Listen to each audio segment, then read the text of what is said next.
الحمد للہ رب العالمین والصلاة والسلام علی اشرف الانبیاء والمرسلین وعلی آلہ واصحابہ اجمعین۔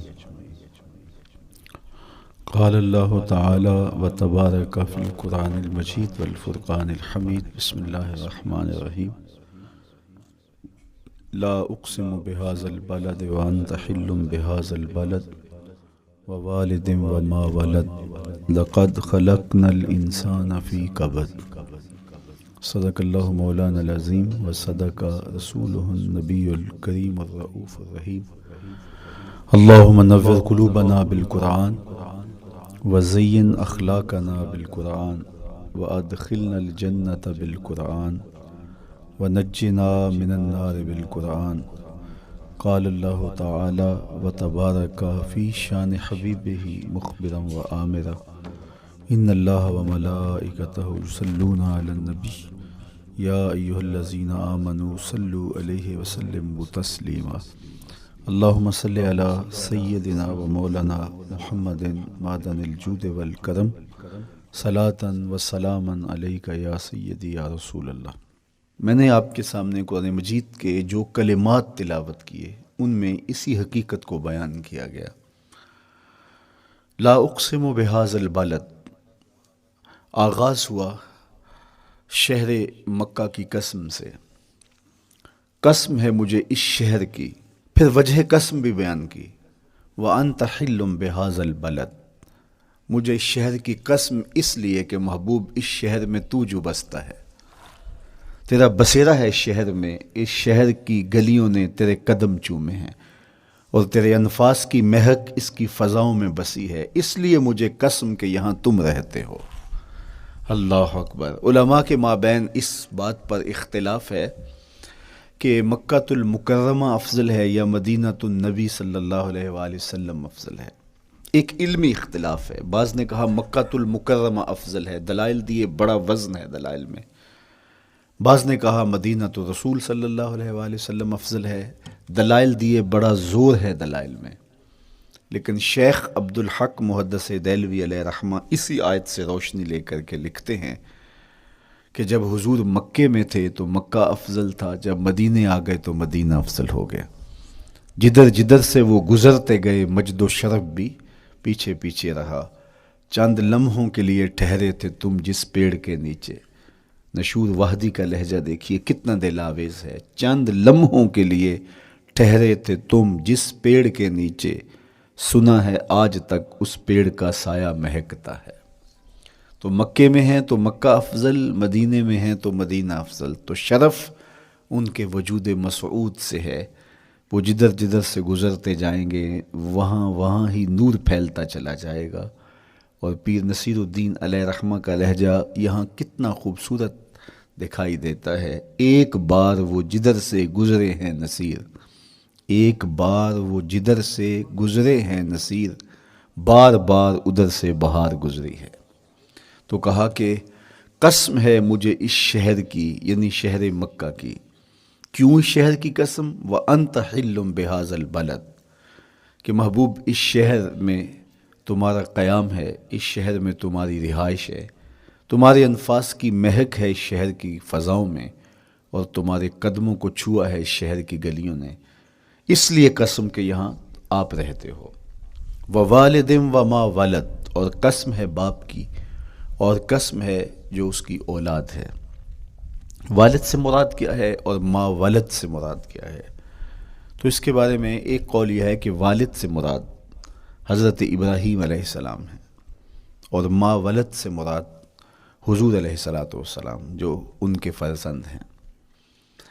ایک قول کہ والد سے مراد حضرت آدم علیہ السلام ہیں، اور ما ولد سے مراد ان کی ساری ذریت اور نسل ہے۔ تیسرا قول کہ والد سے مراد حضور علیہ السلام ہیں، اور ما ولد سے مراد حضور علیہ السلام کی ساری امت، حضور علیہ السلام کی ساری آل اطرت، حضور کے اصحاب۔ لیکن علماء نے پہلے قول کو ترجیح دی کہ مکہ المکرمہ کی قسم کی گئی تو پھر مناسبت بنتی ہے کہ حضرت ابراہیم کا ذکر بھی ہو، تو اس لیے والد سے مراد حضرت ابراہیم ہیں، اور ما ولد سے مراد حضور علیہ الصلوۃ والسلام کی ذات ستودہ صفات ہے۔ تو تین چیزیں ہوئیں جن کی قسم کی گئی۔ سب سے پہلے شہر مکہ کی قسم کی گئی، پھر حضرت ابراہیم علیہ السلام کی قسم کی گئی، اس کے بعد حضور علیہ الصلوۃ والسلام کے مبارک وجود کی قسم کی گئی۔ تین قسمیں کر کے کہا کیا گیا، چونکہ جو خالی ذہن شخص ہو، جب اس کو کوئی بات بیان کی جائے تو قسم سے آغاز نہیں کیا جاتا۔ متردد الذہن کو کوئی بات کرنی ہو تو قسم سے آغاز کیا جاتا ہے، یا پھر آپ جس مضمون کو بیان کرنے جا رہے ہیں وہ اتنا اہم ہے کہ اس کی اہمیت کو اجاگر کرنے کے لیے آپ کو قسم کرنا پڑتی ہے۔ تو یہ جو ماں بعد کا مضمون ہے جس کو میرے رب نے بیان کیا، اس سے قبل ایک نہیں، دو نہیں، تین قسمیں کیں، تو پھر کان تو کھڑے ہو گئے، سماعتیں تو بچھ گئیں کہ وہ کون سی شے ہے جس کو بیان کرنا مقصود ہے، اور اس سے قبل قسم پہ قسم کی جا رہی ہے۔ قسم محبوب شہر مکہ کی، قسم محبوب تیرے والد بزرگوار حضرت ابراہیم علیہ السلام کی، اور قسم تیرے پاکیزہ وجود کی۔ اب انسان بالکل سماعتیں بچھا کے منتظر ہے کہ قسم کی کس بات کی جا رہی ہے، کس بات پہ قسمیں ہو رہی ہیں۔ تو جواب آیا، قسم محبوب شہر مکہ کی جس میں آپ رہتے ہو، قسم آپ کے والد بزرگوار حضرت ابراہیم علیہ السلام کی، اور قسم آپ کے پاکیزہ وجود کی۔ لقد خلقنا الانسان فی کبد، ہم نے انسان کو مشقتوں میں رہتا پیدا کیا ہے۔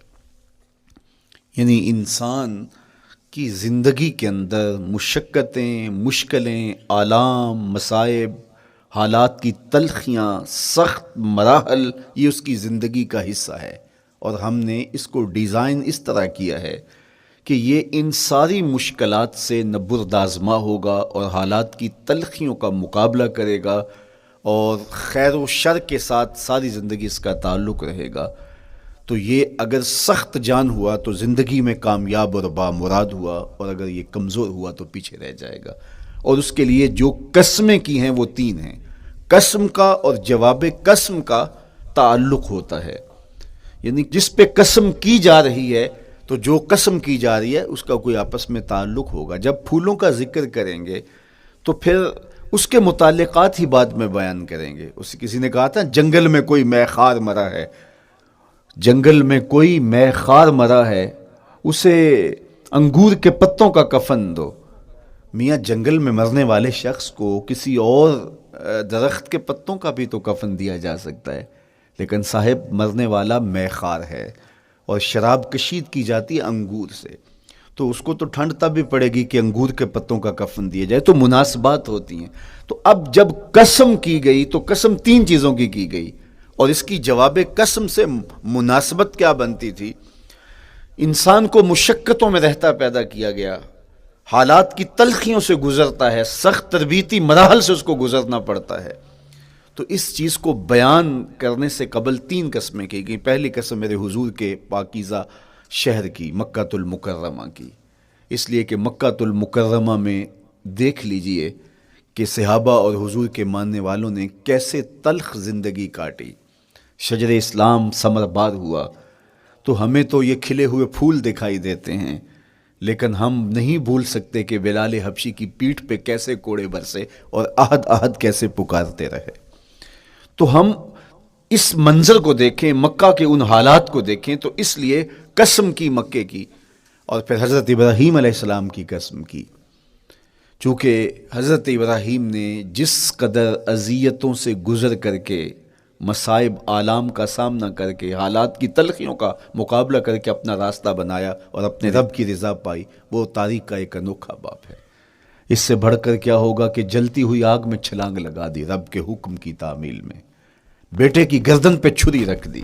یہ تماشا لب بام نہیں تھا، منا کی وادی میں وہ انوکھا واقعہ رقم ہوا کہ آج بھی تاریخ انگشت بدندہ ہے کیا ایک باپ، اور وہ اس بیٹے کو ذبح کرنے کے لیے آمادہ ہو گیا جو اس کی آنکھوں کا نور ہے اور دل کا قرار ہے، رب سے مانگ مانگ کے لیا، لیکن تعمیل ارشاد میں اس بیٹے کی گردن پہ چھری رکھنے کے لیے باپ تیار ہو جاتا ہے اور اس کو ذبح کرنے کے لیے آمادہ ہو جاتا ہے، حتیٰ کہ بیٹے کو لٹا لیتا ہے اور ہاتھ میں چھری پکڑ کے بیٹے کی گردن پہ رکھ کے پوری ہمت کے ساتھ جب چھری چلاتا ہے تو آواز آتی ہے فلما اسلم وتلہ للجبین ونادیناہ ان یا ابراہیم قد صدقت الرؤیا انا کذالک نجزی المحسنین۔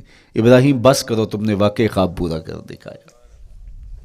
اپنی بیوی کو، اپنے نو مولود بچے کو وادی غیر ذی زرع میں چھوڑ آنا، جہاں کچھ بھی میسر نہیں تھا، یہاں آپ کو آپ کے ماں باپ چھوڑ کے جاتے ہیں، ایک خوبصورت آسودہ ماحول ہے، اور آپ کو جس مقصد کے لیے چھوڑ کے جا رہے ہیں تو وہ مقصد بھی آپ کی اور ان کے پیش نظر ہے، لیکن اس کے باوجود بھی جو ہے وہ آنکھیں نم ہو جاتی ہوں گی کہ ہم اپنی اولاد کو یہاں چھوڑ کے جا رہے ہیں، جبکہ ایک محفوظ پناہ گاہ میں آپ کو چھوڑ کے گئے۔ آپ کی تربیت کرنے والا ایک جو ہے وہ توانا طبقہ اور ایک توانا جو ہے وہ سٹاف موجود ہے جو آپ کی فکری، ذہنی، بدنی تربیت کے لیے کوشاں ہیں، لیکن اس کے باوجود بھی والدین محسوس کرتے ہیں لیکن اپنے نو مولود بچے کو وہاں چھوڑ کے جانا جہاں آب و دانہ بھی میسر نہیں تھا۔ مورخ اسلام فی جلندری نے اس وادی کا نقشہ کھینچتے ہوئے کہا، وہ وادی جس میں وحشت بھی قدم رکھتی تھی ڈر ڈر کے، جہاں پھرتے تھے آوارہ تھپیڑے بادے سر سر کے، جہاں پر گھاس اگتی تھی، جہاں نہ پھول کھلتے تھے، مگر وہ سرزمیں تھی آسماں بھی جھک کے ملتے تھے۔ تو اس وادی میں چھوڑ کے آنا، حضرت ابراہیم نے جو امتحانات دیے، اس لیے ان کی قسم کی، چونکہ جواب قسم کا تعلق بنتا ہے تو قسم ابراہیم کے پاکیزہ وجود کی کہ جنہوں نے دکھ سہے، تکالیف آلام گوارا کی، لیکن پائے ثبات میں لغزش نہیں آنے دی۔ تیسری قسم میرے حضور کے پاکیزہ وجود کی فرمایا جتنے دکھ مجھے دیے گئے، جتنی اذیتیں مجھے پہنچائی گئیں، اتنی کسی کو نہیں دی گئیں۔ پیدا ہوئے تو حضور کے باپ کا سایہ سر پہ نہیں تھا، پھر اس کے بعد حضور مختلف مراحل سے گزرے۔ 6 سال کی عمر میں ماں کا انتقال ہو گیا۔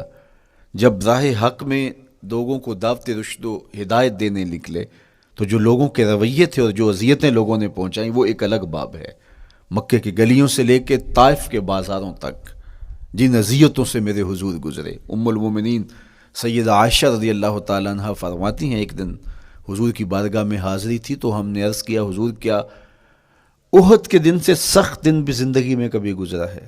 صحابہ کی نظر میں اس دن سے سخت دن کبھی زندگی میں نہیں آیا، اس لیے کہ جب 70 صحابہ کی لاشیں پڑی تھیں، حضور کے چچا حضرت امیر حمزہ شہید کر دیے گئے، اور نہ صرف انہیں شہید کیا گیا، ان کا مسئلہ کیا گیا، اعضائے بدنیاں کاٹ دیے گئے، ناک کاٹ لی گئی، زبان کاٹ لی گئی، بدن چیر کے کلیجہ نکالا گیا، اور پھر ان اعضاء کا ہار پرویا گیا، اور ہندا نے گلے میں ڈال کے رقص کیا، آنکھوں میں نیزے چبھوئے گئے۔